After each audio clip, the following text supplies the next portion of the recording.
And we're live. Sephira, you want to turn on your camera?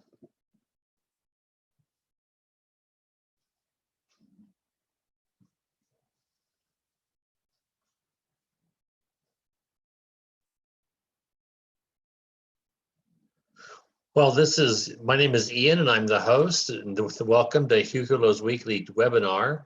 Today is Saturday, February 22nd, 2020. We welcome everyone, and today we're going to be listening to Sephira.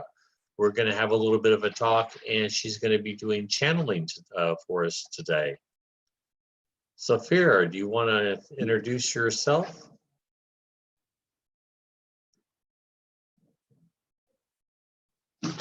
Looks like we're having some technical difficulties, which is nothing new. Unmute yourself, Sephira.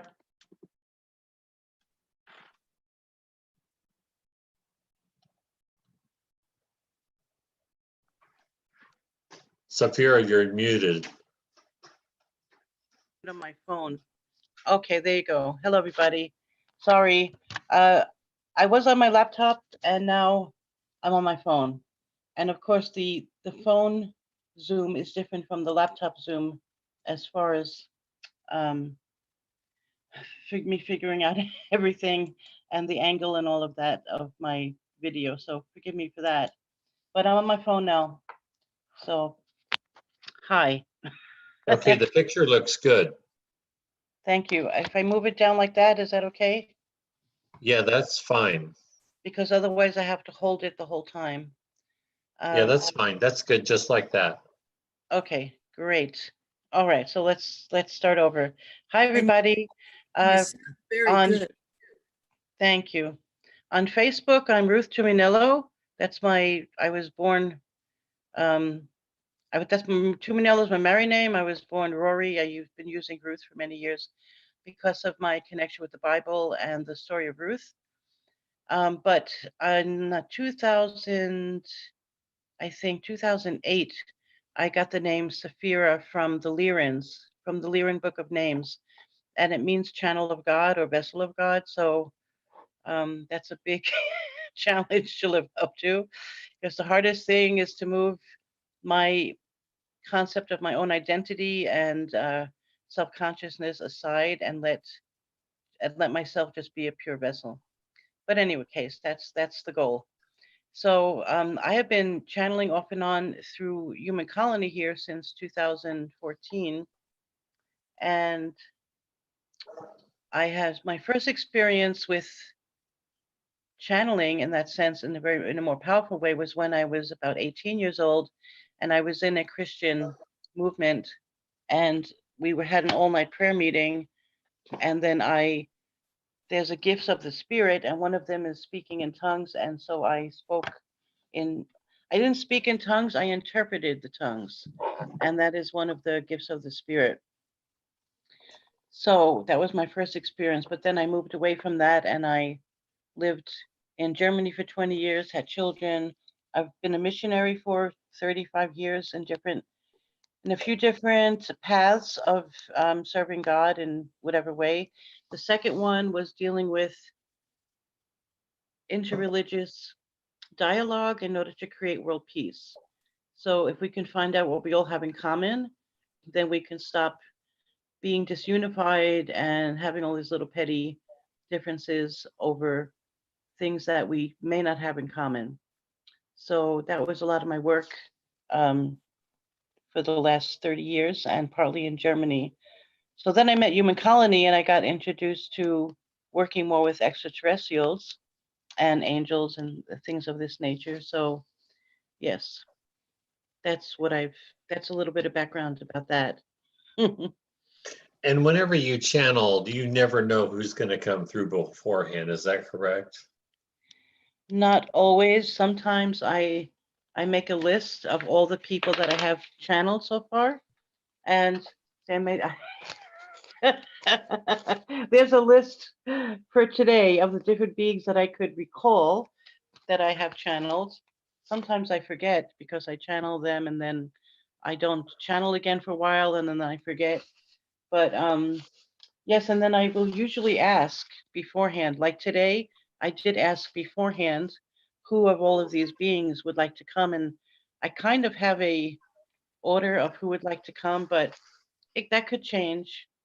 Um, it sounds a little bit like being too much in control of it, but it's also kind of nice to know in a way to connect with them beforehand a little bit about who they are.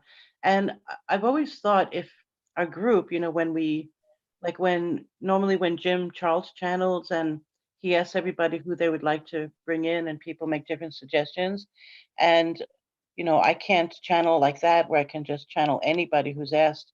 But sometimes if we know ahead of time who's coming, uh, it's easier to ask questions because sometimes people have a hard time asking questions because it's somebody they don't haven't heard from very often or maybe for the first time. Things like that.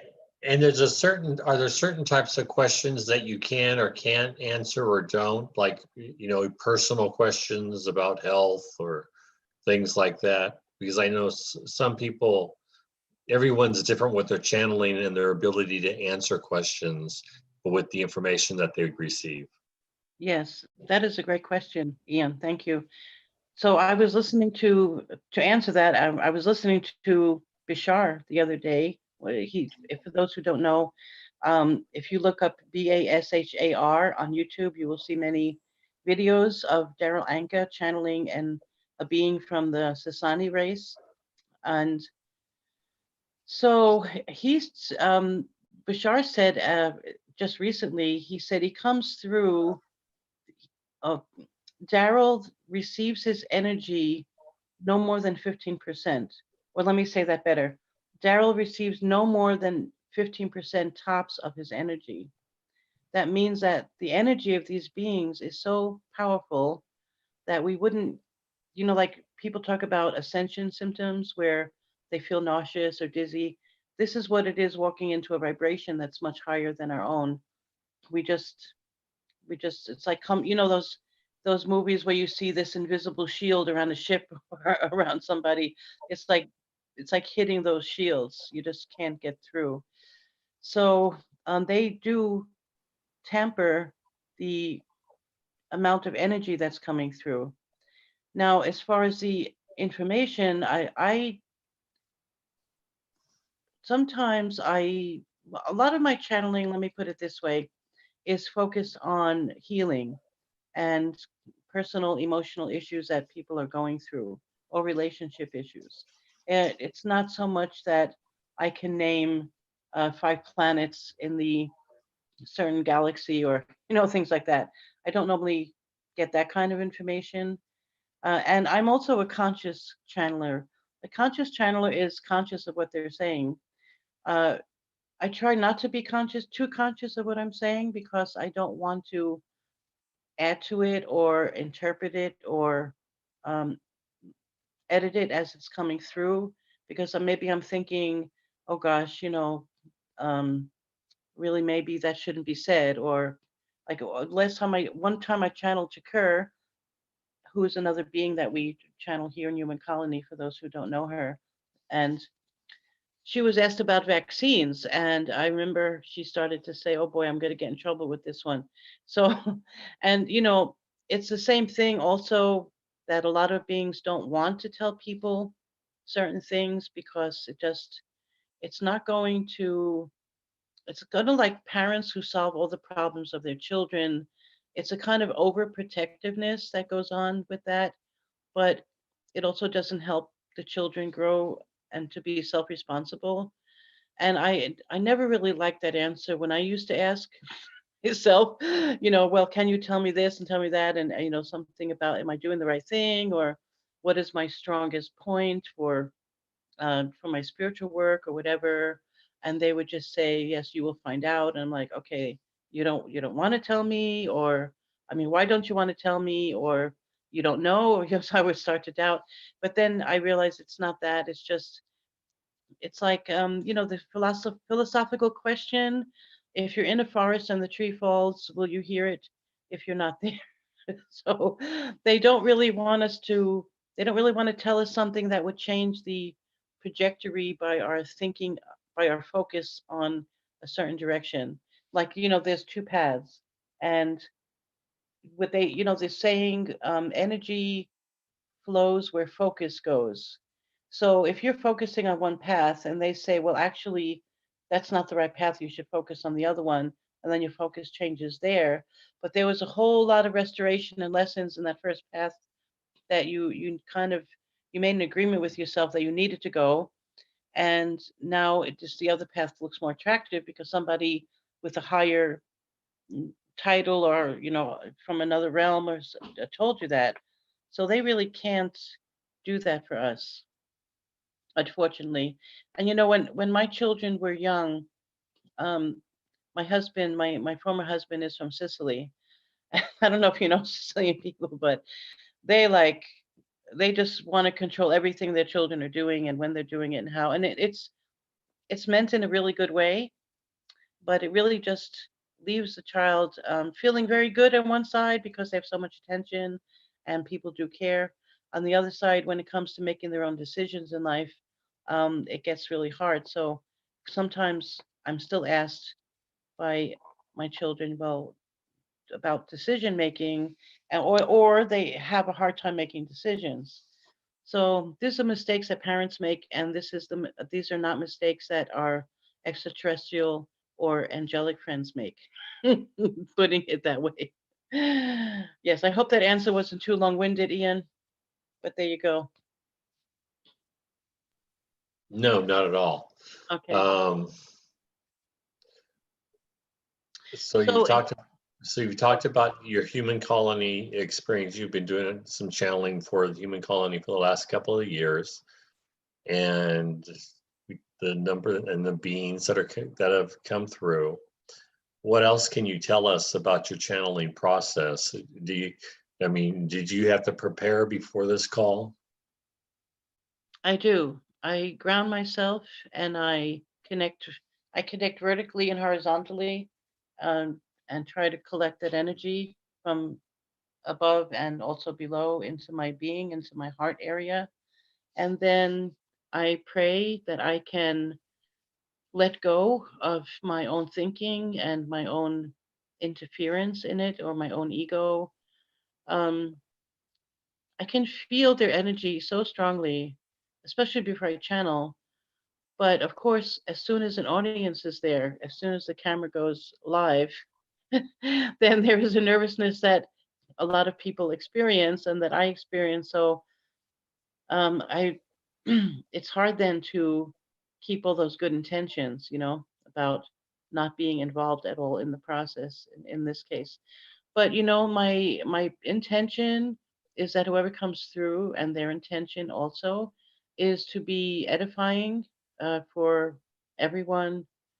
There's a lot of information out there, so they don't always want to just pile information upon information and add to the never-ending list that everybody has and the never-ending people that offer it, but just to be also to feel into the energy, feel into the love, feel into the joy, just to more feel it than think it, because this is how we also raise our vibration is feeling them, feeling a connection with a higher being, our higher selves, God, however you want to put it. So I do have to say one thing here is that I don't know if can you hear that noise? The dogs? Yes. Yeah. So It's I live with 9 people. I have a room, but the landlords just came back, and when they come back, their dogs make a lot of noise, and they make a lot of noise. So I hope I can tune it all out while I'm also attempting to channel. I do have a note on my door which says "Do not disturb." Sometimes they knock on my door anyway, so forgive me. It's not the ideal situation. But as far as preparing, yeah, I think about it like a whole week before, and I try and think about um, my vibration, my heart, my desire. It goes up and down, and I try to keep it on a higher level, especially the day before. So in other words, I'm very conscious that this moment is coming, and I do my best to prepare for it in several ways. I also I have different stones in front of me. This is a different hieroglyphics, which which granted are probably carved from an artist, but nonetheless, I was told by somebody who feels energy that this holds a lot of information in it. So I have this here, and this is an organite. For those of you who don't know organite, it has copper in it and a varied amount of stones, and it grounds EMF energy coming from laptops or telephones or whatever. But it also has the infinity. It also has the reverse spiral sign, the galactic reverse spiral sign. And I will connect, to this one. And here is a no, there's a special name for it. I forgot it right now as I'm picking it up. It's a crystal, but it's a special kind of crystal which has information. So I will use crystals. I will pendle them into my being. Like I'll use a pendle and it'll go around until it stops, and that's I'm asking it to come into my being. Actually, so healing that I do when I do private sessions, I will also use several codes. I want to show you. Because I also do energy healing. Do you see this? Can you all see that one? Yes, I've seen that before. Yes, and I must have shown it to you because I'm the only one that I know that has it Yeah. here. You And then and I there's have a long history, so I mean, of talking and yes, sharing things. yes, and I'm so glad you remember. That's really sweet. So these codes were a revelation to a woman from Slovakia, and she created many, many of them, and they have different purposes. So what I will do is I will make a little figure of somebody. My mother's an artist, but I did not pick up her artistic ability as far as drawing goes. My mother did a lot of paintings. But anyway, nonetheless, I have a little figure there and there's a name. In this case, it was my name because I was clearing myself before the webinar today. And then I will put these pictures on top of it, and I will, for whoever I'm sending energy to, and I will pendle and pendle and pendle until the pendle stops. If that person does not need this particular code, it will just won't go. So it's not as if I'm just sending random energy to everybody and anybody. It goes where it needs to go and to whom it needs to go. Now I got these codes back in 1996, I think, 95, a long time ago. And I don't know what they all mean, and I just sort of trust that they're going to do whatever job they need to do. So that's part of what I do, and part of what I do for myself before doing such a webinar. Um, but also, if I'm channeling for anybody individually, I also do that as well to clear myself. And the thing about channeling is that everybody channels in one way or another. People say, "Oh, I do automatic writing and I do healing, but I don't channel." And I'm like, "Well, you do channel.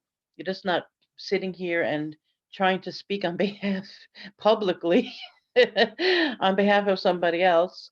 Um, but we do that in our conversations anyway. If a friend of ours is needing us to listen to something, and we sit and we listen and we listen, and then we get some intuitive information about them and we share that, even just comforting and listening and giving, just being there, that's all channeling. So channeling is a little bit overrated. This type of channeling is a little bit overrated, and there's always a margin for it's not 100% true. So, and that's okay, because depending on what level the being you're channeling is, they're not all on the same level. So the beings who come through, they're giving you information according to the level that they understand and they're at.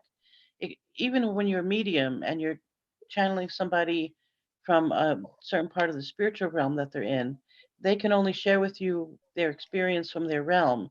So it's not as if everybody who isn't in a physical body has tons of information and everybody knows the same thing. It's just so not true.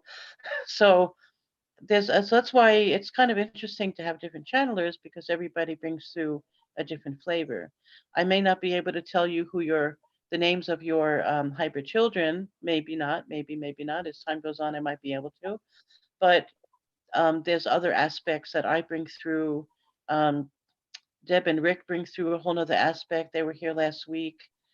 Telos from Karen brings through also a more advisory, wisdom advisory kind of a spirit. So yeah. Well, that also depends on the being that you're channeling. They all have their own perspectives, and also they also have their own agendas. Yes. Like getting us to volunteer our DNA. Yes. Yes, or whatever. They have their own galactic agenda with Earth, and Mhm. so the information will vary. But it seems like whenever higher level beings, fifth dimension and above, are channeled, the information seems to be consistent.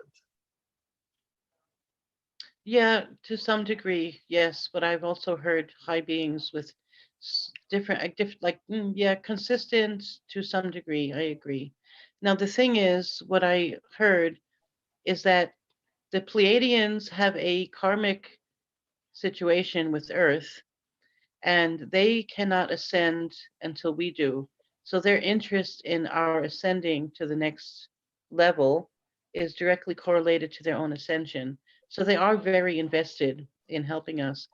And as they have said before, um, like a lot of the healing modalities that we have on Earth, a lot of the technology that people develop, like these kind of coils to ward off radiation or negative energy, or there are what are called tachyon healing chambers on the earth right now in different places in the United States and maybe in Europe, where you can actually go and sit under a healing crystal that is very precisely set up according to their directions. It's connected on top in the middle, and there are copper.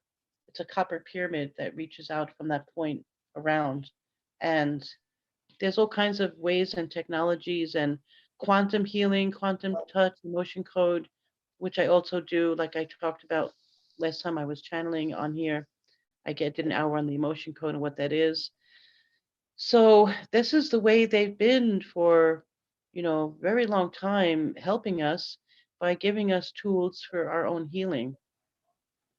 But I realize also it's important to pray, and whether that's, and I don't mean that as a religious concept of prayer, but it's a type of talking to, even talking out loud to a higher, like maybe Jesus, who, again, I don't mean that in a religious sense at all, but he is a being and he is amazingly powerful and loving and able to cut a lot of darkness away from around us. So it's important to connect also to God and a higher self. And yeah, because this is where the vertical food is coming from.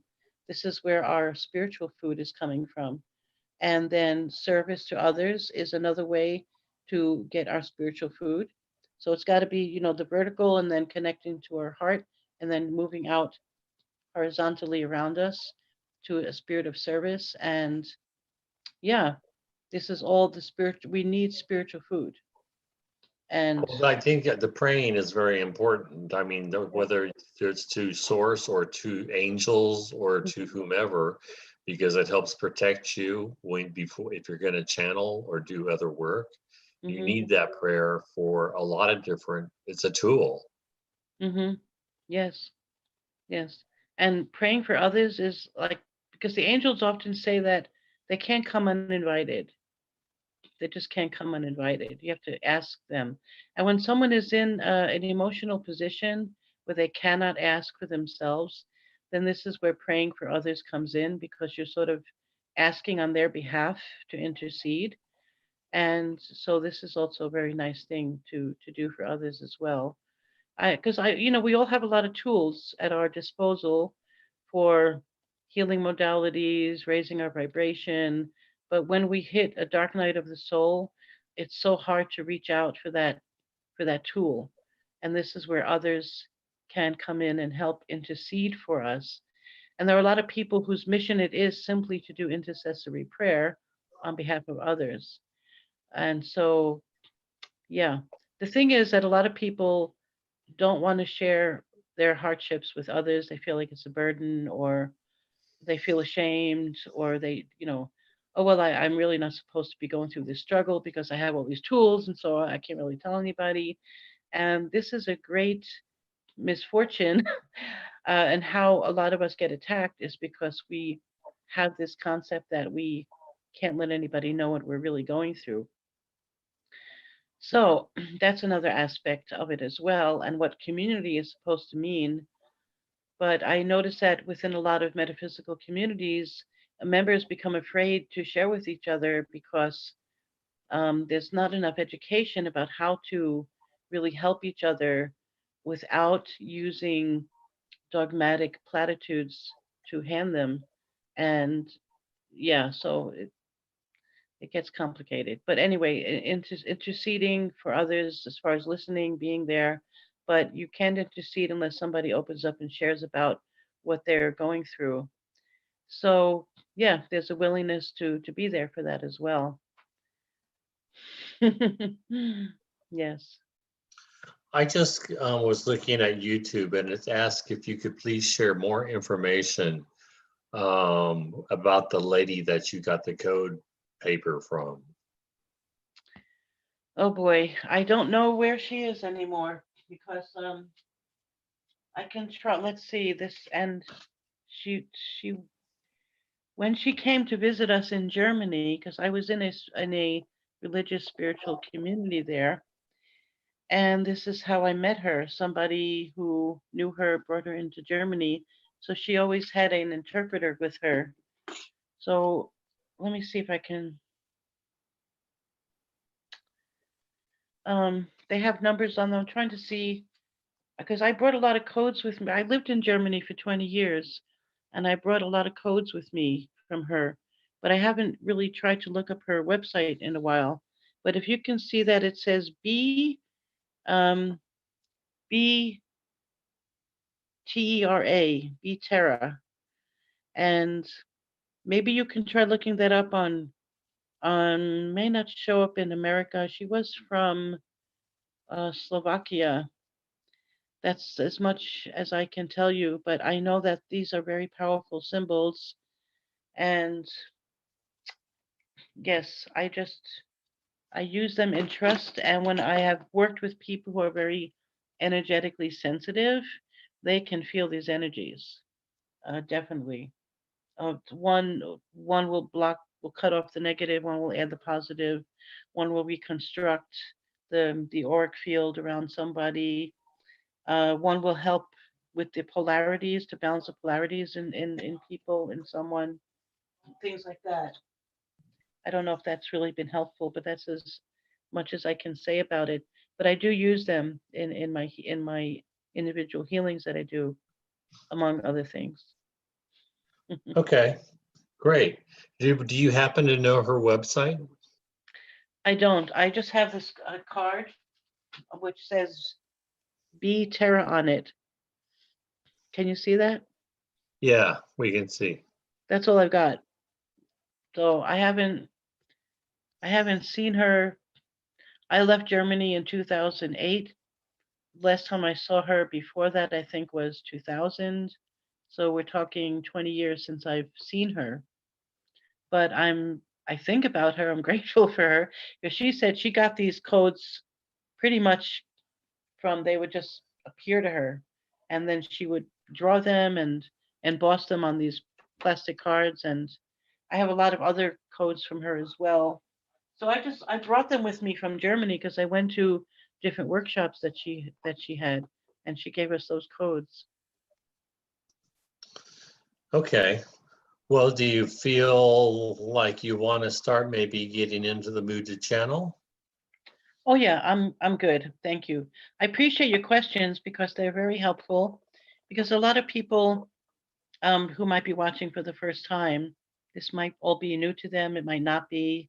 They might be novices at it, but just to know, just to sort of enjoy the time without trying to be too critical. If you're using your discernment, you don't have to worry too much about um, being too critical about the person channeling, because most people that I know who do channeling, their intentions are very good and their energy is very good, and the beings who come through are also good. So, with that in mind, I will prepare myself for another moment since I've been talking. Okay, thank you, Ian. Okay, we'll Enjoy. wait for you. Just go ahead and Yes, take your time. yes, and then enjoy your time together also.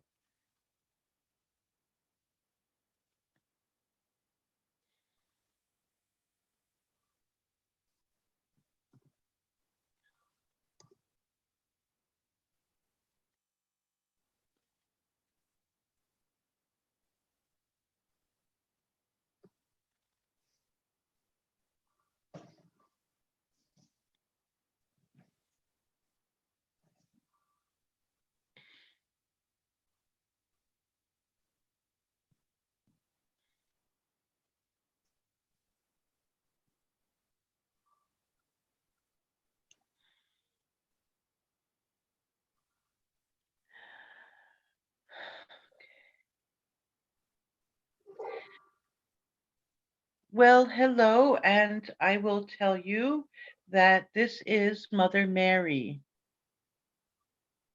Welcome, Mother Mary. Thank you for joining us today. Well, thank you, and you may have been expecting an extraterrestrial, but I am also extraterrestrial because I am not on your earth. And I want to talk to you today. Just a moment, please.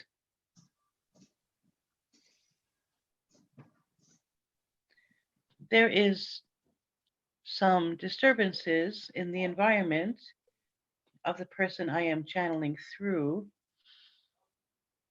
So sometimes I will need to, or she will need to, connect more deeply. So please have forbearance with us. No problem. At the moment, there is rap music playing, and perhaps we can, instead of resisting that energy, sort of flow with it. Yes. Now, I am quite normal. And what I mean by this is when I say Mother Mary, you may expect this very, that I speak only in the most holiest of terms or in the most what you would expect to be religious of terms. And I was a human being before I left this earth. And though I gave birth to Jesus, I went through a lot of trials in his lifetime and a lot of trials after he was no longer on this earth and I continued to live. And it was very difficult. But I also continued as a human and speaking just the way I do in relating to other humans around me. And when I went to the spiritual realm, I was not easy as well because there were many mistakes that I made that I had to go through after I left, is one thing. And the other is that at some point I was so revered that it was painful because the reverence went way, way beyond who I even was. To call me the mother of God is a very high, high title. And though I have learned much, and my heart does bear the great compassion for for all of you here on the earth, and though I do work tirelessly to respond to the supplications that I receive, I am still me as I was on earth. Can you understand this? Yes, certainly. Very well. Because I came through once before through this channel, and the person that was listening said, "Oh, you seem so normal and so humble. I didn't expect it." And therefore, I begin my talking with this preparation for you as to who and how I speak.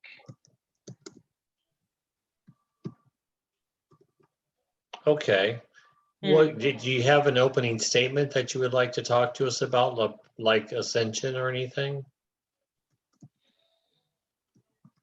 I would like to speak about the importance of understanding the realms beyond your own. Now, on one side, it is important to focus on your realm and being of service within the realm that you are in. But like going on any excursion or long term vacation to a country you have never been to, you do want to gather some information about what it's going to be like to be there and what kind of clothing you need and what kind of money you might need to exchange and what kind of vaccinations you may need to get before you go and things of this nature. Therefore, it is one reason so many channelers try to help you to understand the importance of preparing for ascension because, like living and dying, ascension is very much a natural process. It is only a matter of when each individual reaches it. There is a group type of ascension or a planetary type of ascension. And those whose vibration already rhyme with that vibration will be able to feel it and experience it, even though they may still be living on this physical earth. And there are those whose consciousness is not quite so far, and they will continue to live as they live. And but God has each one in his and her. I like to speak to them as both male and female because are we not basically, though there are other aspects to this, male and female. So I like to say them, but I know that you are used to hearing God as he because it is the comfort and the encouragement and the safety of a father figure that most humans can relate to better, even though you still need the nourishment and the comfort and the unconditional acceptance of the mother figure as well. Nonetheless, God has all of you. I will say God to encompass both genders. God has each and every one deep within their heart. It is the goal of each one. It is God's goal of each one to bring all of you to the point of your highest state of spiritual perfection, so to speak. This means oneness with Him and her, oneness with them. Now, what does that oneness mean? What does it mean? Can you imagine the, just a moment,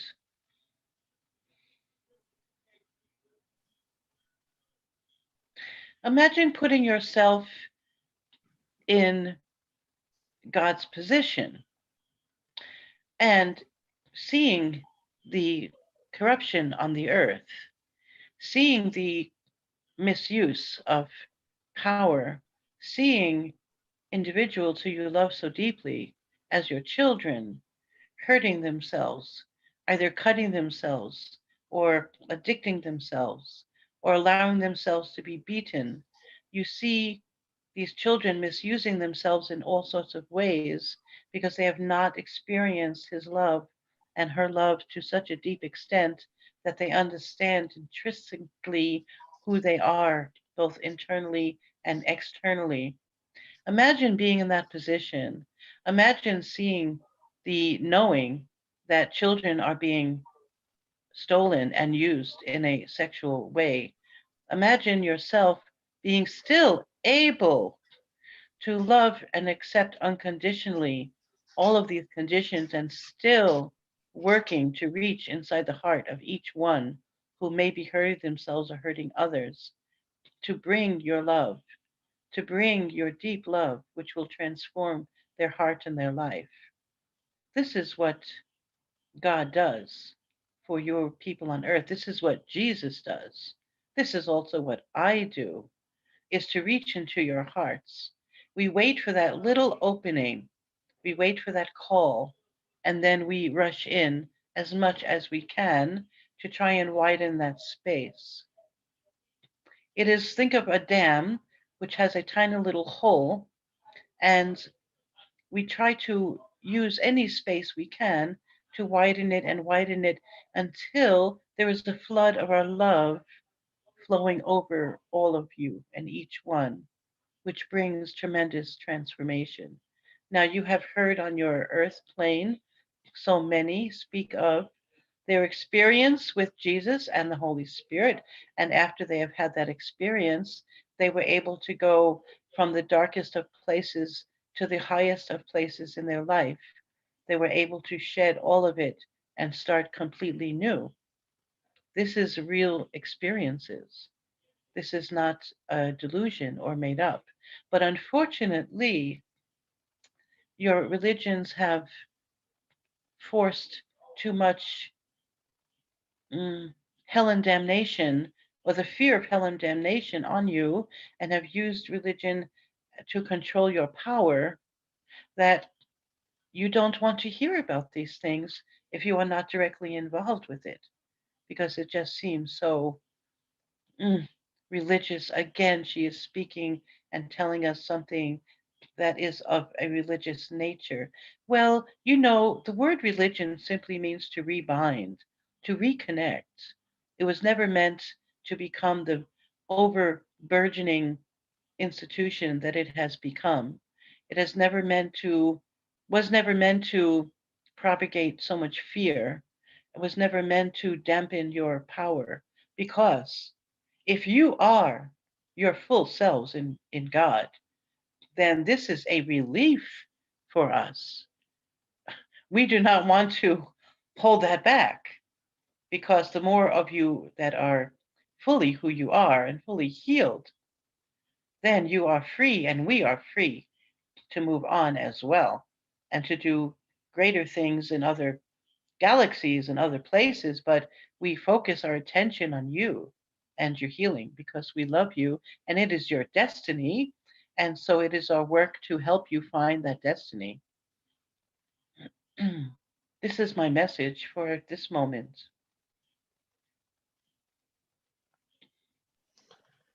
Okay, I don't have any questions at this time, so I'm going to open it up to ask anyone who has any questions. Yep, we do have a question now from Kathy. Kathy, Very go well. ahead. Thank you. Hello, Mother Mary. Hello. Thank you. And much love Thank you to for talking with us today. Of course. If there is a tool that you could recommend besides meditation, which everybody pretty much knows is the best tool to help with ascension, is there a tool that you could recommend for everyone to use that would help everyone raise their vibration and get closer to ascension? Thank you for that question. There are many tools, and one that I have mentioned is prayer. Prayer is a type of meditation, but it is often, if you speak it out loud, it is easier to concentrate. It is easier to focus your thoughts. You don't even have to call it prayer if that has too of a heavy connotation for you or others from a past experiences with these concepts. But you can either make a list of things you want to talk about or pray about, and you speak them out loud, have some nice music on, and you can, when you really begin to really pray deeply, you will feel God's love so deeply in your heart. And this will raise your desire to serve others. It is difficult to want to serve others when you yourself are suffering emotionally with depression or sadness or a feeling that nobody sees you and nobody cares. And so it is difficult then to reach out and to serve, although serving, my dear, is the answer. Serving is one of the greatest tools that can be used to raise your vibration. So, in other words, the meditation or the prayer or the listening to sounds which inspire you, whether this be music that brings a nostalgia to you and raises your heart feeling, whether it is classical music, which some of it is so powerful that it inspires great images of service to mankind. There is the what you call your sound healing, your toning, your binaural beats. There are many ways. That is also a good way to raise your vibration through music and sound. That is one. Meditation is another, of course, as you've mentioned. It is difficult for many to sit quietly and to listen to their inner voice. Therefore, you can combine the music with your meditation or speaking out loud, or actually, so many, just a moment, as I'm speaking of music, some rap music is pulsating. So many have also used journaling to writing because when you write, you allow your imagination to flow. So if you begin to write, Dear Mother Mary, or Dear anyone you wish to write, Dear my higher self, Dear my fourth dimensional self, or whichever way you wish to address your journaling, and you begin to write about what your day was like and who affected you in which ways, etc., etc. You begin to get answers while you're writing. And I'm sure you've all felt this and seen this in your own journaling. So, yes, journaling is an excellent tool to raise your awareness of your own actions, your own responsibility in your life experience, and in your conflicts with others. Journaling and writing these things down is a great way. And prayer directed to Archangel Michael, directed to me, to Jesus, to God, to whoever you wish to direct it to, and speak. And while you are speaking and talking out loud, you are also receiving impulses and being with others who you feel comfortable with, and even if for a short while, share your own mindset of spiritual growth. This is harder to do because many light workers, they are loners because of their ultra sensitivity. And so it is then difficult for other light workers to reach out and cluster like a group of lanterns together to brighten their own environment and to brighten the darkness around them. But that is okay. You still brighten wherever you are, even if you are alone. You are always a light. Now, here's something encouraging I would like to tell you, that even as depressed or down as you might feel, know that because of your connection with us, that though you might feel you are in a cave, way below the earth. Oh no, your cave is high on a mountain, and you just are entering that cave to go through a certain period of growth or certain dark night of the soul, or certain periods of self doubt, or whatever you are going through. But because of your connection with us, you are so much higher in that cave than you believe yourselves to be. Now, Kathy, have I answered your question to some extent? Yes, you've answered it very well. Thank you. I appreciate all of those tools that you've mentioned. But I think that'll help a lot of people. Thank you. You're very welcome. Thank you for the Blessings. question. Yes, blessings to you. Next, we have a question from Alan. Hello, Alan. Hello. I've just wanted to ask, whenever I connect with some or the energy of some entity or something, when I hear channeling and I feel into that, I always get this feeling of overwhelm. And I don't know if that's humility, extreme humility. I don't know what it is, but I feel like it's like I know that I should not feel unworthy, but I can't help feeling less than. I'm just wondering how to get past that initial overwhelm. That is an excellent question, because all of your religions have taught you, except for a few of them, that you are not worthy, that you must pray to receive a drop of grace and mercy from the Almighty God, because you are so unworthy of it, and therefore you must praise and be overly grateful for it. This is a conditioning that is not easy to overcome, and your question is also a wonderful question, as the one before, and a very important one. Give me a moment, please.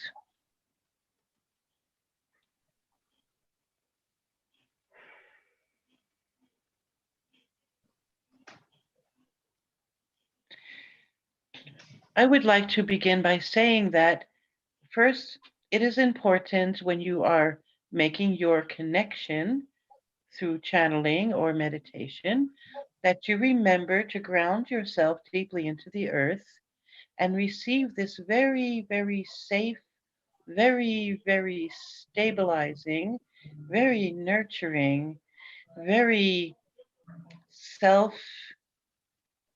supporting energy from your Mother Earth. And even though you all understand the concept of grounding, and you probably have all used different methods, it is easy to forget that this is the foundation of which your roots receive the energy to grow. So, understanding your importance, your identity as this amazingly beautiful being, each so unique and individually beautiful, this will help you to understand that there is nothing unworthy about you. It is simply conditionings that you have been taught that make you unworthy or feel unworthy. Excuse me. Nothing can make you unworthy. It can try and make you feel unworthy. The other thing is your solar plexus chakra is the seat of your sense of self-worth and identity.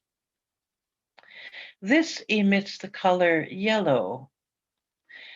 This solar plexus chakra also is helping you in your physical body with digestion of your food, but also with your spiritual digestion of what you are receiving, being able to digest and to move it in and to move it out, to move it in and to move it out so nothing gets stuck. Now, as far as increasing your sense of worthiness in front of God or Jesus or your Gurkfiknir community extraterrestrials that you channel with, or your fourth, fifth, sixth, seventh dimensional, they have all been where you are at some point, so they understand. So they are looking at you not as unworthy, but as somebody who might be in elementary school. And they are simply loving you and educating you and being patient with you. They know that you are also as much of God's creation as they are. So it is a matter of seeing you in that way. If you can understand that, this is how they might see you, but not in an unworthy fashion, just in a fashion of growth and education. And if you were not worth it, if you were not worthy of it, they would not even invest in partaking in your growth and education. Who would invest in your advancement if you were not worthy of it? True? So Yes, keep that yes. in mind, dear Alan, as well, and strengthen your solar plexus chakra with tiger eye stone.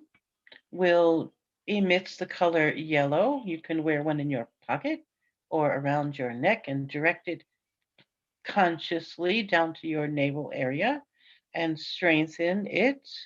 So this will help you also to have more confidence in your own worthiness and your own tools that you came into the earth to manifest. But remember this, remember what I have just said. Who would invest if you were not worthy? You are each co creators. And co creating means that at some point you will be God. You will be creating your own galaxies. Think of this. Consider this. You are growing into this. I hope that gives you some sense of pulling back your shoulders. Of course, humility is very important in order to be open to learning. But humility is not saying how unworthy I am. This is the opposite of humility. This is the ultimate arrogance to always feel unworthy.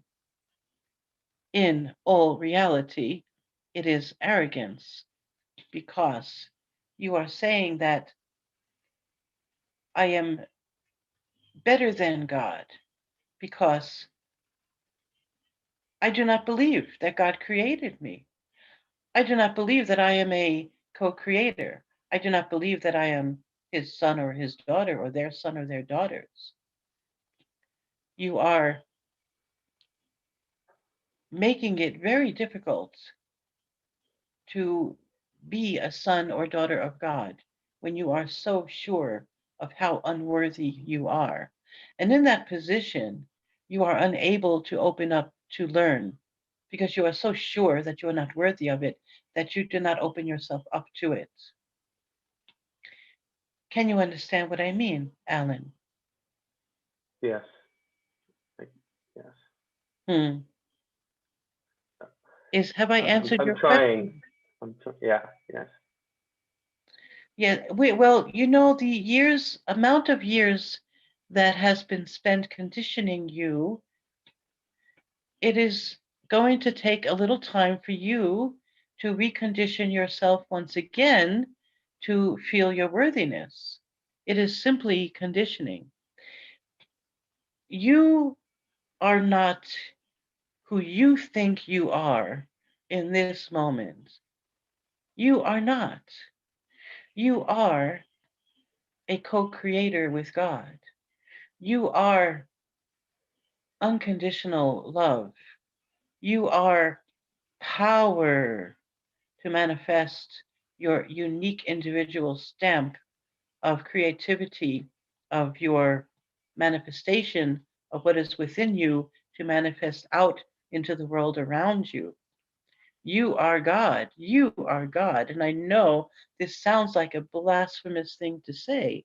And people will say this cannot be Mother Mary. She is supposed to be not speaking in such blasphemous ways. But my dear children, this is not blasphemy. I am simply telling you who you really are.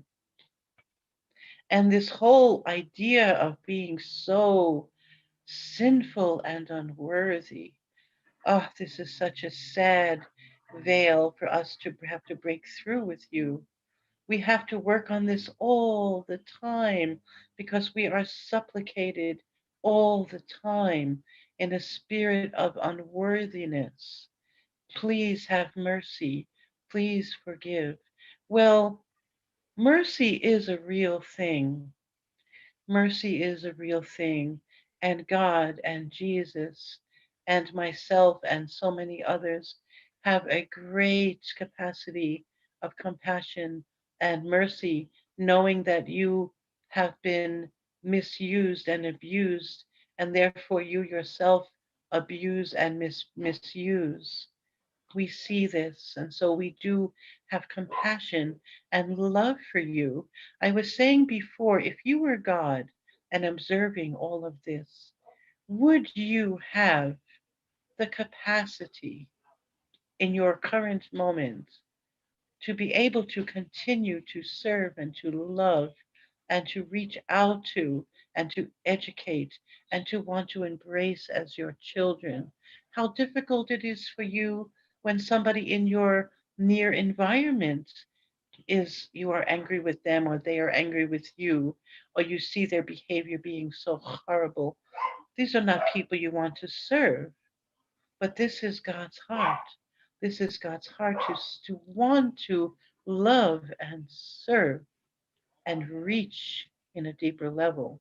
Now, sometimes this involves tough love, a little bit of shaking up to wake up.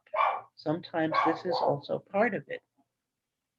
It is not always this very gentle, but it is all from the intention of waking up and reaching deeply and letting your true spirit, your true power break out of you, and then to be fully human, and then to use that power in your human life to love and to serve and to be a true example of your God self on this earth. Do you see? Yeah. So it is simply a matter of reconditioning that which has been conditioned. And we know that you are, well, you say you are trying. Try try to know, my child, that this is true. Write it down. Use the color yellow to enhance your sense of your solar plexus chakra, to increase your worthiness. Know that you are co-creators with God. Know that nobody would invest in this earth and in her raising her up and in her ascension if you did not have a very, very important place in this galactic universe, in this galaxy, in this universe. The rest is up to you to focus, to focus on that feeling, to focus on that knowing, and to recondition that old conditioning. Very well. Yes. Thank you. Thank you. Thank you. Next, I'm going to hand over to Dawn, who has a couple of questions from the YouTube group. Very Dawn? well. Hello, Mother Mary. Blessings. Blessings. I have two questions. This first one is from M.M. Harad, and his question is, or their question is, can Mother Mary help with some prayers that I can use daily? I too do appreciate it. Thank you.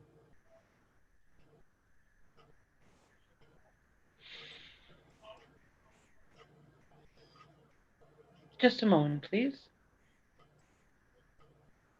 Thank you for the question. There are many versions of many prayers to raise our consciousness.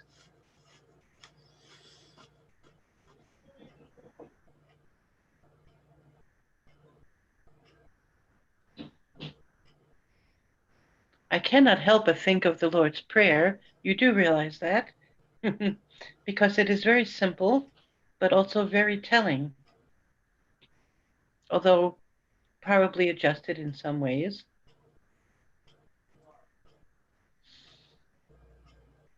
Dear God, dear Mother, dear Father, I come and ask to open up my heart. Help me to open up my heart to receive the energy of your love and your wisdom, which is within me, and your wisdom within coming, meeting my wisdom, is awakening my own to come out. And together we share this wisdom out into the world. I invite you to please open my heart. I come to you in full gratitude for all the abundance that I already experience. No matter what my external environment seems to be, just knowing that I can connect with you, that I can speak and share my heart and feel your love and your presence is an incredible experience of abundance. Help me to raise up my own chalice high and to hold it high above to you, and to know that what I think I can receive from you and what I can actually and do receive from you is so much larger than I have ever realized before.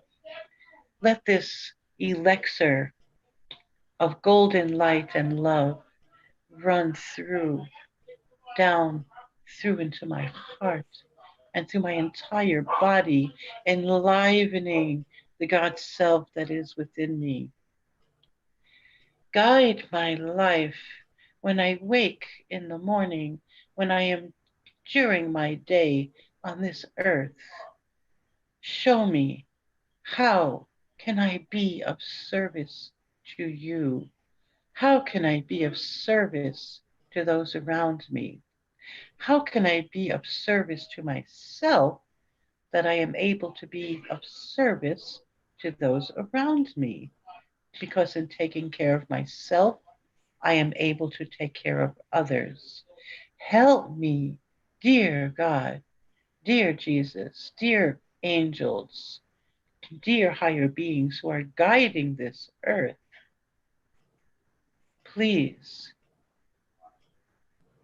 allow me to know who I truly am and why I came on this earth, and to accept it and to be of service to you and to others, and to be filled with joy and love no matter what my external circumstances may be, because this is the true elixir of life. It is the true water of life that you have promised to give to us. I open myself and I ask. It is the one condition that you have asked of me, is that I ask and it will be given. I ask all these things in the name of Jesus. Amen. Thank you. I hope this has been of some assistance. Okay, that's wonderful. And my next question is from Heather Riney. Her question is, many people around me, myself included, experienced very intense energy this past week with vivid dreams. Can you elaborate on these energies? Thank you kindly. Blessings. There will continuously be, since from what I have heard, I am not that involved in these types of knowledge, to be honest with you, but I have some knowledge that the veil, which was blocking the ascension energies from coming to you, has been lifted since 2012.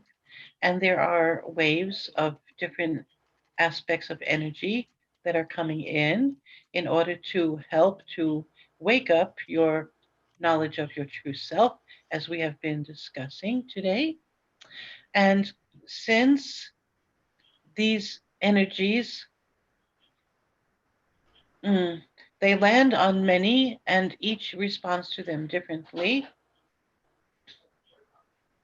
Sometimes you need a mask, so metaphorically, to be able to take these energies in such a way that you can assimilate them better.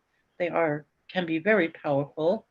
This is why I suggest continuous grounding and consciously use these energies consciously instead of feeling like a victim of these energies just being inundating the earth at this time.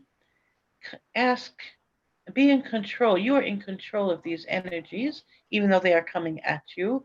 You can say stop and say, I allow the amount of energy into my being that I can assimilate, that I can use for my growth. And I thank you for that. And let the rest just go past you, if this makes sense to you. There will be many.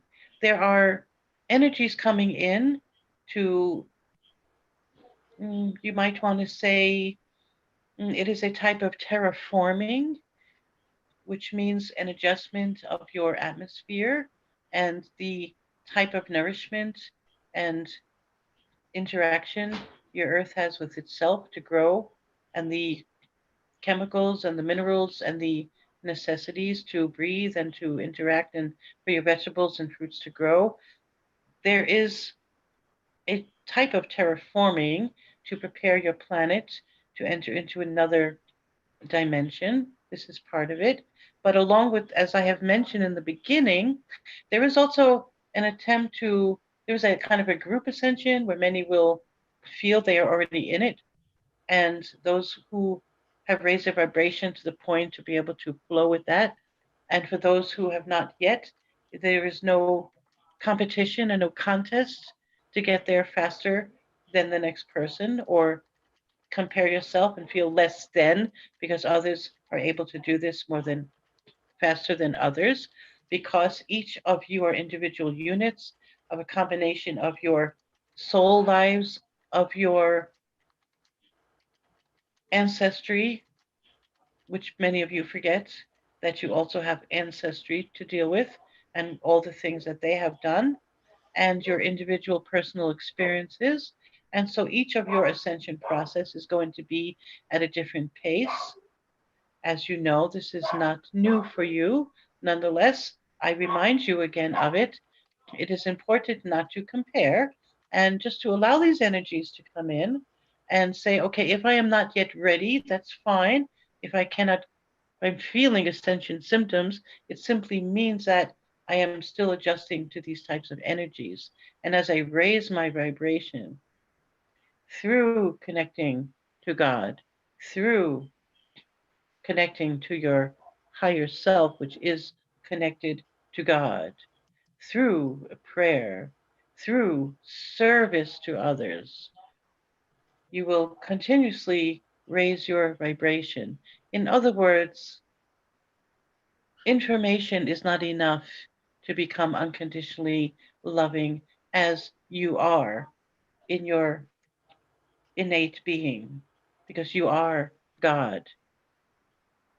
It is not enough. There needs to be acts of service to others.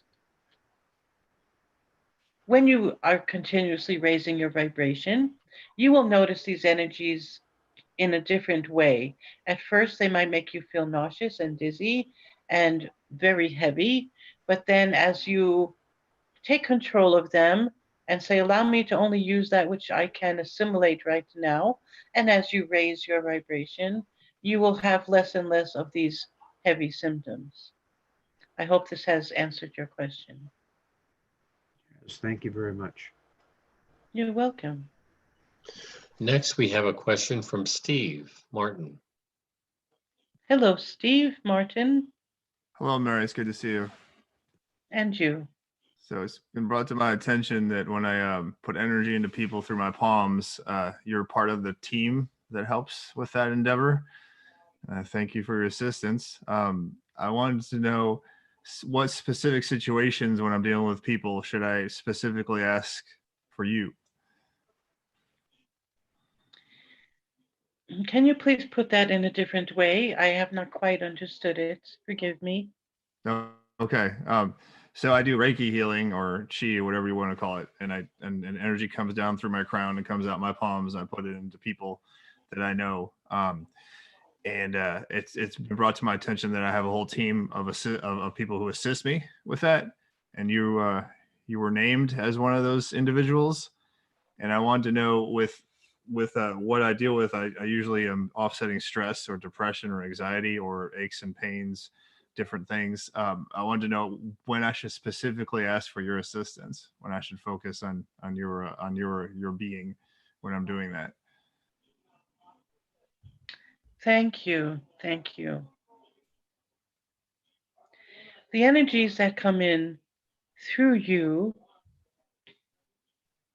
are very compassionate energies. They have their own consciousness.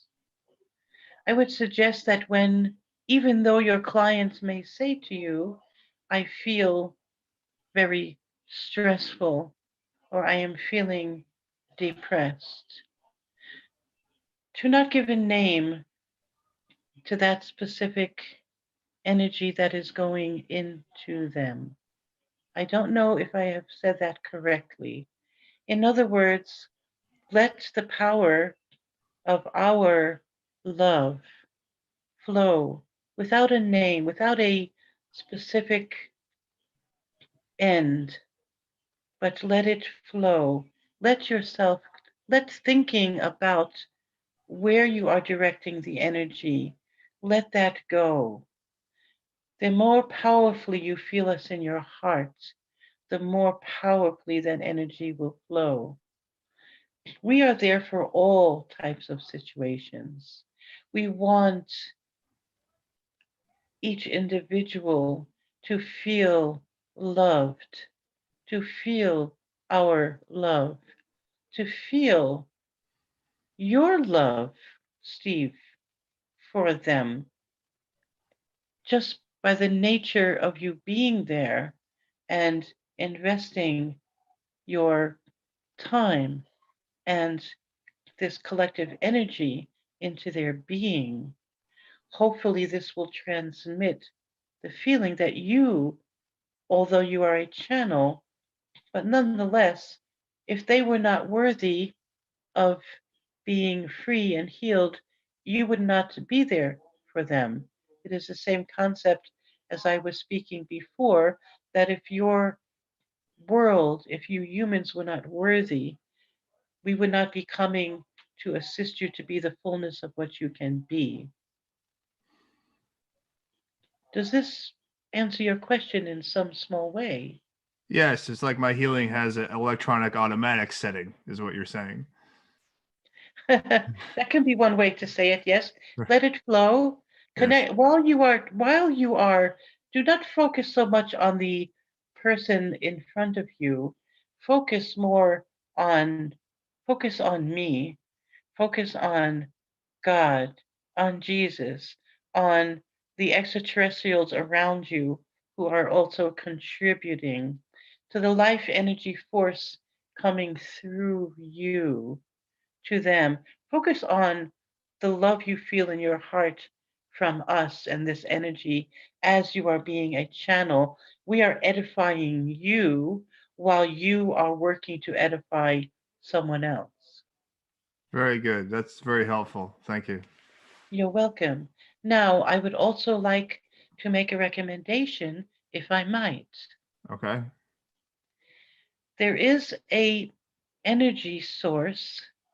It is a galactic extraterrestrial energy source. It is available to all of you on Earth. It is called White Time Universal Energy. And there are practitioners who initiate or open up your ET channels as your Reiki initiations, open up your ability to funnel in all of life energy from deep within the earth, and all that is life and part of God down through you and out to your client, as you may call them, or your friend, or your family member. So, white time universal energy is a galactic energy, life force energy that comes down, and it is guided, it is controlled by you. When it comes in, you have a control so that it is not just a constant, uncontrolled force. And I would recommend for you to, as you say, to check it out. Right. White time universal energy. Yes. Okay. Yes. Thank you. Now, when you are doing your Reiki, you can combine the white time universal energy with the Reiki. It is like the vertical and the horizontal. You are bringing them both together, which you are doing anyway, of course, but this is a more focused vertical energy that you will learn about. It is very interesting. Thank you. Thank you, Mother Mary. You're very welcome. Much love to you. Much love to you. Next, we're going to go back to Dawn, who has a couple more questions from the YouTube group. Very well. Thank you. Okay, I have, thank you very much. I have one question here from Andrea Santo. Her question is, how to feel awake and inspired about making art? Can you speak just a little bit louder, please? Yes. She asks, how can I feel awake and inspired about making art?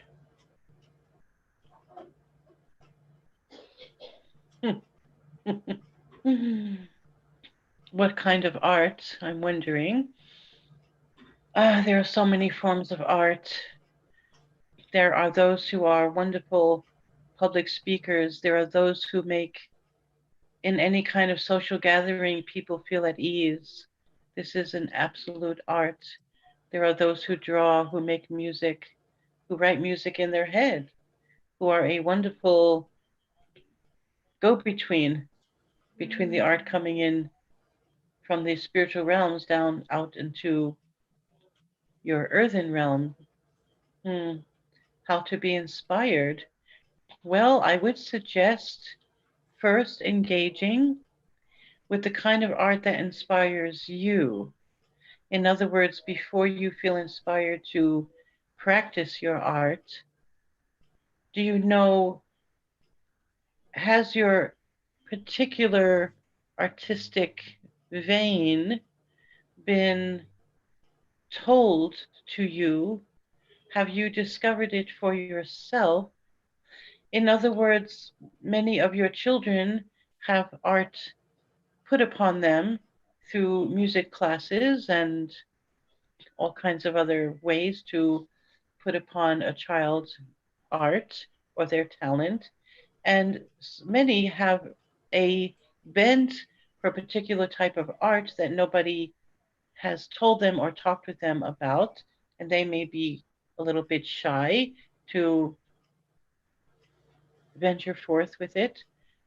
So my suggestion is to first find and spend time around art that inspires you, and then this, whatever is within you that resonates with what you are being inspired about being involved with, will start to come out of you, and you will start to be inspired to practice it yourself. Whether this is going to concerts, whether this is going to museums, whether this is reading books because you wish to be a novelist, whether this is simply drawing or speaking. There are many different types of art, as I have mentioned. This was one suggestion. And normally, art is so powerful in and of itself that it inspires even in and of itself. So there are some blocks there to you not being inspired by the art which is within you. This is why I suggest to first meet it externally as much as you can. And I'm sure that you already do that, but do that with intention. and do it in different ways that you have tried to do it before. Venture out with it. In other words, if you do not stretch out of your positions that you are so used to being confined in, then it is difficult to feel free to venture out in new directions. I hope that has helped. Yes, thank you. Okay, and next we have a question again from Luba Harad. And her question is, I would like to also ask how we can help those affected with this coronavirus. What kind of energy to send this virus so it will be gone for good?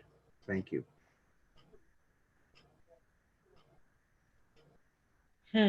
Just a moment, please.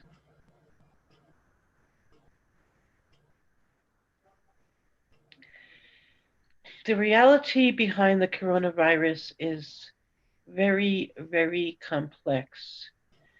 And I don't think you need to know all of the complexities and layers and intentions of it, of why a certain amount of it was released now. At this time, there are many, both spiritual and political, there are many, as I say, complexities to it. I will in a physical body which has a very balanced alkaline versus acidic levels. If you want to protect against a virus which seems to be going around now a little bit more than ever, as such you have heard, then take steps to alkaline your physical body. This would be one way to do this on a very practical level. There are many ways to make your body alkaline, and some of them you will not want to hear because it involves the cessation of eating white sugary foods, white pastry goods, white pastas, though some are good, some of them are healthier than others. In other words, all processed foods that you are used to eating, if you can attempt to cease from taking them into your body, you will greatly assist the alkaline levels of your body, which will make it so much more difficult for viruses to take hold of. This is the most important point. Now, getting rid of it forever, this is once you let something out of the bag, it is a very long process to deal with. But you yourself can create a bubble around yourself of very sure energy that you are healthy, that this virus is sent with an intention that is not meant for you. But most importantly, please take care of your physical body. Take care of your stress levels. Practice whatever mechanisms you have to decrease stress because stress is also making your human body very acidic.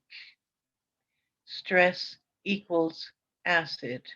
And a lot of your stress is self imposed. A lot of your stress is trying to fulfill the expectations of everybody and everything around you. You are so busy trying to be worthy of us when you do not need to be worthy of us. You are stressed trying to be the good son, the good daughter, be the best friend, be looking good so nobody knows how depressed you truly feel. All of these are stress factors. There are real stress factors concerning money, This is also real. And this is where, if you as communities were set up to support each other, you would never be lacking in what you need for food or shelter. These are your most basic needs. And yet, so many are feeling so stressed because they lack these resources. You lack these resources because you are living in isolated units in many, many cases, and you are not operating as a community. Do you know that the communities around you in your galactic neighborhoods do not know what it is to live together and live in such isolated pockets, that they are not there to know how they all feel and to be there for each other in many cases? Yet this is how it is for you people on Earth in many ways. Not all, but many. There is an isolation which keeps you in a very, very stressed environment, because you may feel there is no one there to help you. And when you run out of money, you will be on the street. All of your homelessness would be so unnecessary if you would all become good Samaritans, as the Good Samaritan story in the New Testament. Those who do not need a special title, a special reason, a special God to reach out and help you each other and help your neighbor. If this mentality was prevalent in your communities, homelessness, the stress of lack of finances, the stress of lack of food would not be present. For now, because I do know that you cannot change this reality from one day to another, although you could change the reality from one day to another, but I know that in reality, I am playing here a little bit with words, this is not going to happen so quickly. For now, look up different barter systems. There are several barter systems in your cities. Look that up if you are not able to reach out and create real neighborhoods. Check this out. So, alkalize your body by reducing stress.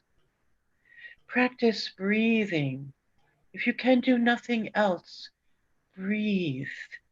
Because when you breathe and you imagine this life giving force from God flowing into your being, this is already helping you to reduce your stress to some degree. So just breathe, breathe. Reduce your intake of processed foods. Look up alkalining supplements, because there are. These are things you can do for yourselves to not be affected by such things as the coronavirus. I hope this has helped in some Yes. way. Yes, it has. Thank you. This is a beautiful explanation. Thank you very much. Thank you. Blessings. Thank you. Next question we have is from Kathy. Hello, Kathy. Hello, Mother Mary again. I have a question that kind of plays off of what Steve was talking about with his healing. Can you recommend what crystals that would help with the energy that we have going on right now, to help any Reiki healers out there?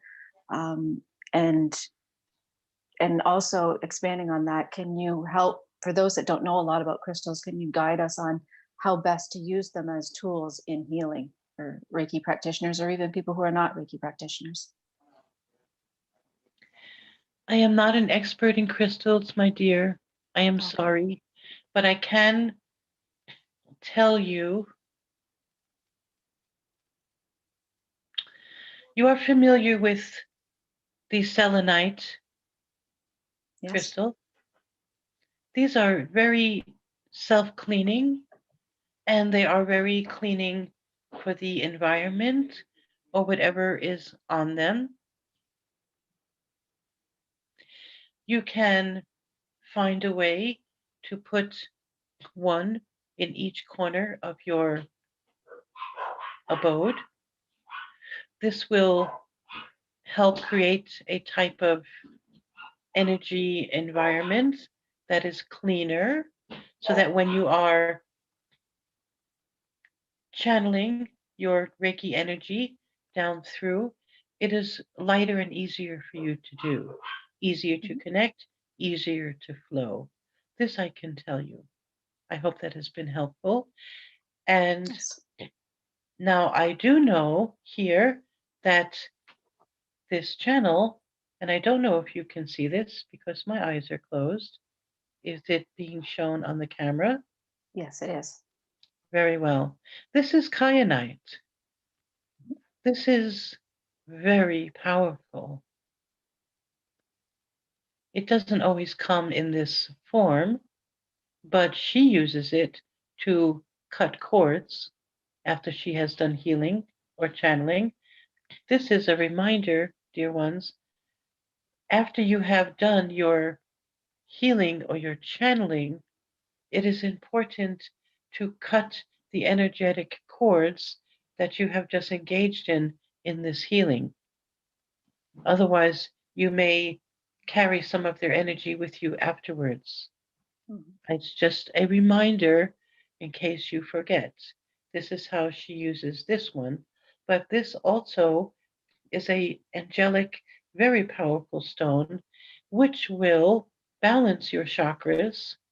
It will balance the chakras of those who hold it, and it will direct very powerful energy down through it, down into your heart, into your being. And as I say, if you get it in this form, although you don't need it, actually, in reality, you can say, Kathy, the word kyanite. All you need truly is an image of it in your mind. You do not even need to have the actual stone in your hand, although for your permission slip, as I have often heard it called from those who follow another one of your channels.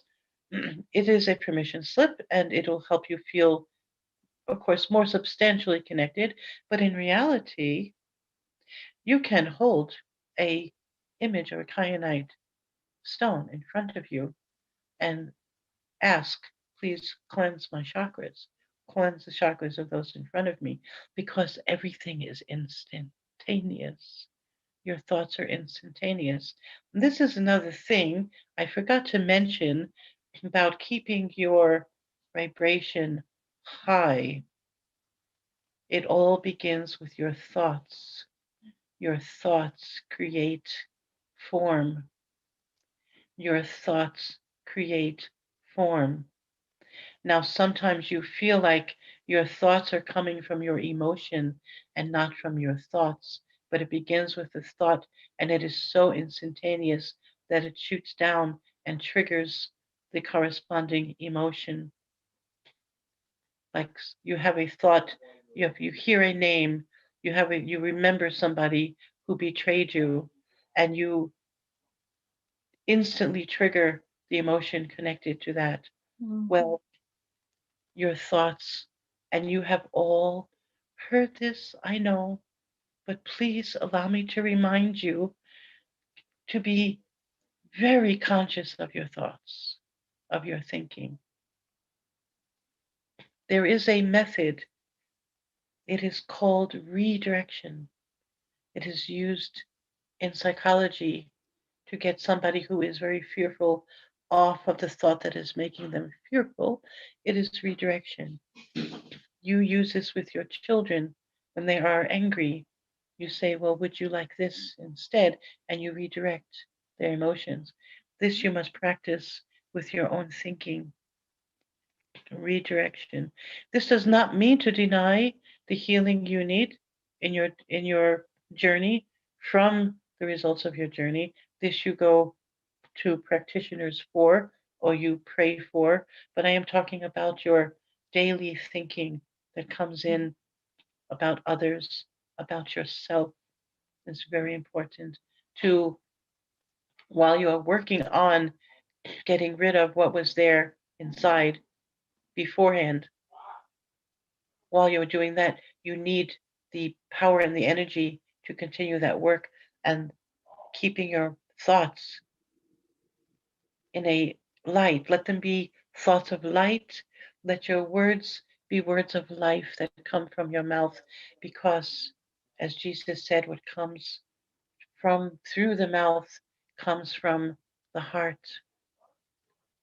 So guard the purity of your heart. Guard the purity of your heart. Guard the purity of your thoughts. Be careful that the words coming from your mouth are words of light and life to yourself and to those around you.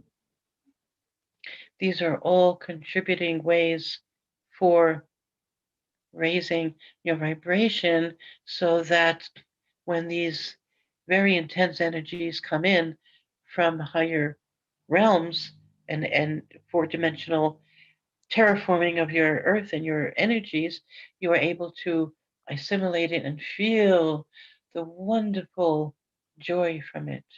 And when God and Jesus and myself and all of those working to love you and to have you feel their love and energy, you will feel it. It is all higher dimensional energies. Now, when you pass from this earth, it is important for you to be acclimated to higher energies, because the higher energies you're acclimated to, this is where you will be able to gravitate towards. This is important. This is why we are spending so much time and so many talking to you about all of these things, so that your journey can go always forward and always onwards and always higher to your ultimate destiny. Have I answered your question, my dear? Yes, yes, you did. Thank you. That was very good information for everyone. Thank you. Thank you. Much appreciated. Namaste. You're welcome. Much appreciated to be able to share. I don't always get the chance. Next, we have a couple more questions from Dawn from YouTube. Very well. Okay, thank you very much. Can you speak louder, please, my dear? Sorry. Okay, this question is from Crossover 93. A quick question. How can I receive or learn to physically heal? I have sometimes sleep apnea, keratoconus, I don't know what that is, and asthma that I need healing with, and if possible, to reverse the effects. Thank you. Very well. We try not to give medical advice because it gets us in trouble, those who channel, but I can reiterate what I have mentioned before. Part of these ailments, part of them, are coming from a body whose environment is too acidic and therefore vulnerable for the immune system to be attacked. So, do not know your diet. I do not know if you are eating as purely as you can, but if you are not, then I would ask that you make steps towards doing this, is number one. I do know from other people and other channeling moments that black seed oil is going to improve your lungs environment greatly, as well as, try to remember, basil supplement is going to improve your lung environment. These are two things you can take to improve the internal structure, and also to please make your body more alkaline. There is a way to check the alkaline acidic levels of your body, and I would suggest going and getting those things to do that and to monitor and to practice until your body is more alkaline. Now, too alkaline is also a problem. So I am not suggesting that you only and forever eat alkaline foods and supplements, but if you are suffering with disease and illnesses, this will help. And also, there are funguses within the human body which cause a great amount of illnesses. They are not always identified as such, but they do.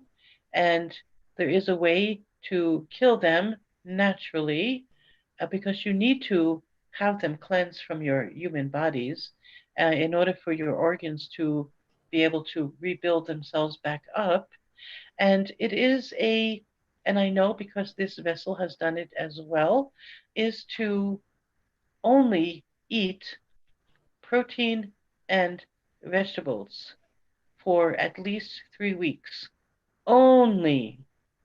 No carbohydrates or sugars for just 3 weeks, not more necessarily. And you do have natural forms of carbohydrates in any case in your vegetables. It is not as if you are doing totally without. You are simply doing without the simple carbohydrates, which the fungus feed on. They feed on the simple carbohydrates and they feed on sugar. If you eliminate simple carbohydrates, which are your white floured products, and you only eat vegetables and protein, for 3 weeks it is enough to flush them out. And you need to drink enough fluids, whether it be whatever forms, to flush them out. And I know this is hard to do, but if you want to improve your health, I am letting you know that these are ways to do it. Thank you. Thank you. Excellent. Okay, one more question. This is from Sean Anderson. And his question is there any power in the priesthood in the Mormon religion? Thank you. Just a moment. I'm not quite sure what you mean by power in the priesthood, except if you mean if God's revelations are coming through the one who is the ultimate, I do not remember now the name, but the ultimate leader who gives revelations down through the people.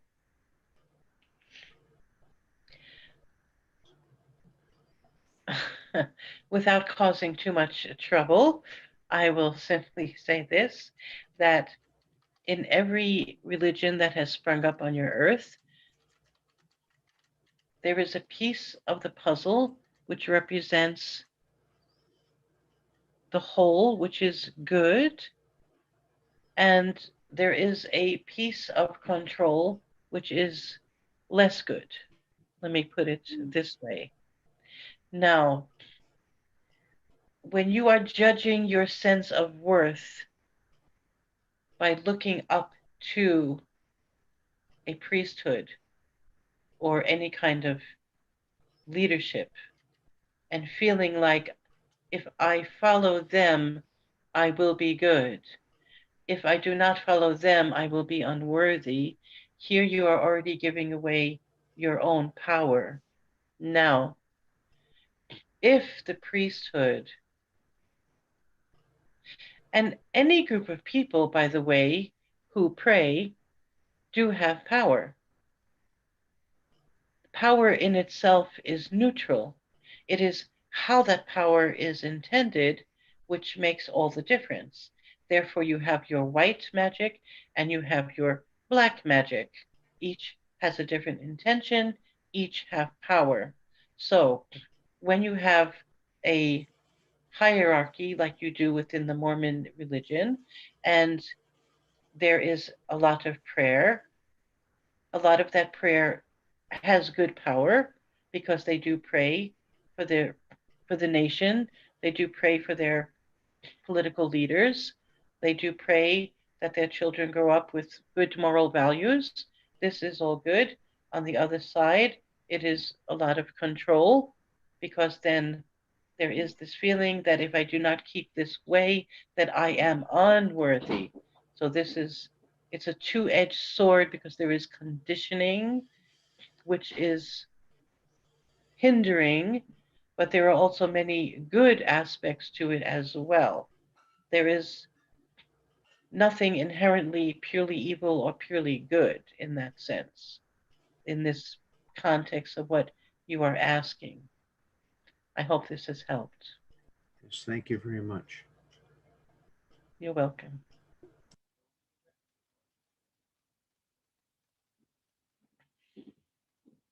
Let me talk about consciousness if no one else has a question at the moment, if that And is fine. we have about 10 more minutes left before we're at the top of the hour.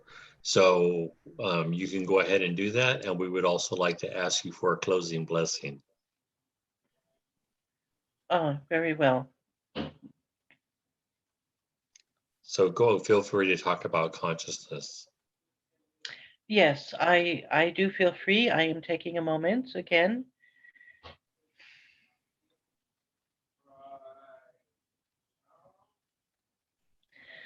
I am trying to find an analogy for you, and I believe I have come up with one.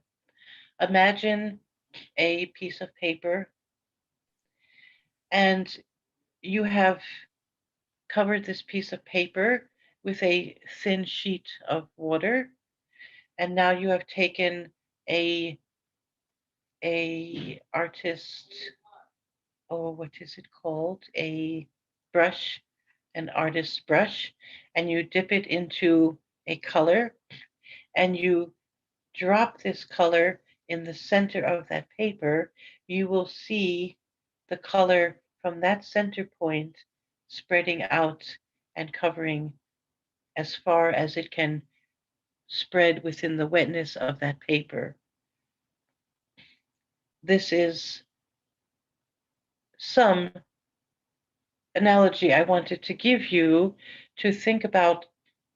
Consciousness is simply another way to say your awareness of who you are and what you can be and do. If you, oh, let me give you another analogy. There are those who wish to lose weight, for example, and they are told to put a picture on their wall or on their refrigerator of who they would like to look like, the type of body that they would like to either get back to by using an old photograph or another image of someone they would like to look like. And this would be in their conscious awareness of where they want to go and would give them motivation to work towards that goal. It is the same with your consciousness. Create an image for yourself that is so much bigger than who you think you are at the moment in your constricted identity. If you feel that way, I'm not suggesting that you all are feeling this way, but if you do, put up a picture on your wall, on your refrigerator, of the kind of light being. Make an image of a light being, or find someone to make one for you of what your higher self looks like. Any kind of light form, and where the heart is the center of your life, where your mind and your heart work so intrinsically together that there is simply compassion because you are so connected to God and your higher self and your true identity. Keep this. You can write around this image, you can do whatever you wish. Create this image and know that your consciousness, your understand, your the goal, the ultimate reaching of it is going to spread out and is going to reach it. Spread your thinking out in the most life-giving, positive way that you can. and do it now. And find a way to perform acts of services during your week. You will find that you feel better. And the acts of services do not need to have your name attached to it, do not necessarily need recognition. But if that's what you need in the beginning, that is also fine. There is no judgment here. It is simply find a way to practice acts of services. And now I think I will end here because there is a musical symphony going on outside of this room. Very well. I will close with a blessing.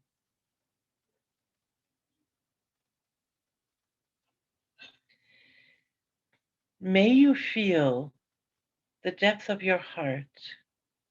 May you feel the depth of your heart as it is connected to the depth of the heart of God, to the depth of the heart of your true identity, your true ownership, your true partnership, your true childhoodship with all that is, and all that is all love that is incredibly immeasurable. May you experience that in your heart because there is the beginning of inspiration for all things that we have talked about today.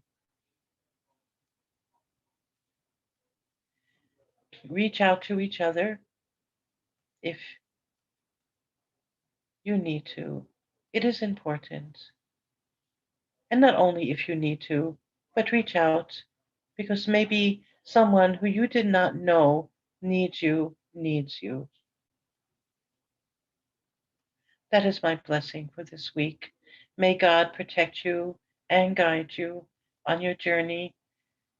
May you be blessed with the abundance that goes beyond all material things. And may you also be blessed with material abundance as well, that you can function in freedom. And may you support each other to move in material abundance as well. Thank you. I pray all these things in God's name and the name of my Son, Jesus Christ. Amen. Amen. Thank you very much for that. You're welcome. Give me a moment.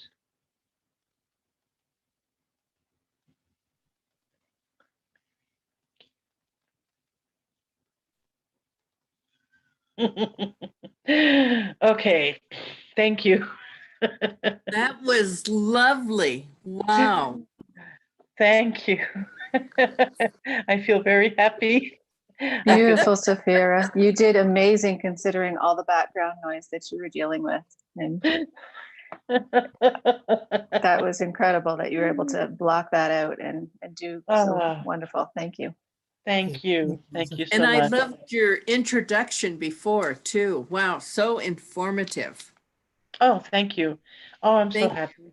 That makes me so happy. I'm happy to Share yeah, your you know, yeah, happy to hear you, to hear your voice, to hear your voices back. I'm very happy. Thank you. Do we have anyone in the room who wants to volunteer to do a blessing? I know Don has volunteered. Oh, wonderful. How Reinhardt, you're volunteering. How about Deb? I'll do one. You'll do one too? Okay, great. Thank you. So Great. we'll start with Don and then Reinhardt and then Deb. Anyone else? Okay, Don, you're up. Thank you. Beautiful show today. Thank you very much, Sephira. Thank you. Thank you so much. Toro makatanish nanare kotorosh nanahashike. Tana maula nei hani hoshatana. Wasat anali kotora shinanakishi. Taramorho chanakai tara. Thank you. And Reinhard? Yeah, thank you, Sephira, for your channeling and Thank you. Thank the you for your support. advice we got. Laika namatai talaka matiatanaka. Tululuko aita lika lika matatiaka naka. Lalalaka ita taika nanaka tio koloko. Alaka itu. Thank you very much. Thanks, Reinhard. How about you, Deb? You ready? I'm ready. Haika te sinoa hati irkoa. Ina i to tu sia nana i tua. I kaia tua mama tua ti. Hisaia kuna eta. I taia kuata. I saia koa inata. Ia ko oai ia. Thank you. Thank you, Sephira. Thank you. That's beautiful. I just like to say, Ian, if I might, because we didn't really talk about this before. If you go to hucolo.org, HUCOLO, I think it's in the links anyway, you can look under sessions and find my profile if you would like to have private healings or sessions. I call them counseling sessions with the with the ETs because that's what they do a lot of. Feel free, and thank you for. I'm so happy. I'm happy to have been able to do this today. Thank you for your support and just for being there with me through this. I'm very grateful. Thank you. And again, that's Hucolo or humancolony.org. And there is a list of channelers or people who provide services such as Sephira. And she's on there and you can contact her directly with her email that is listed online. So thank you, everybody. Next week, Jim is going to be back. Actually, I take that back. Next week, we're going to have Tyler Ellison. So that'll be great. Okay. So on the 27th, Tyler Ellison will be here. And I'd like to thank all of our YouTube watchers as well. Thank you very much for your good questions. Yes, very good questions. Amazing. And that's going to end our show for now. So we'll see you all next week. Thank you.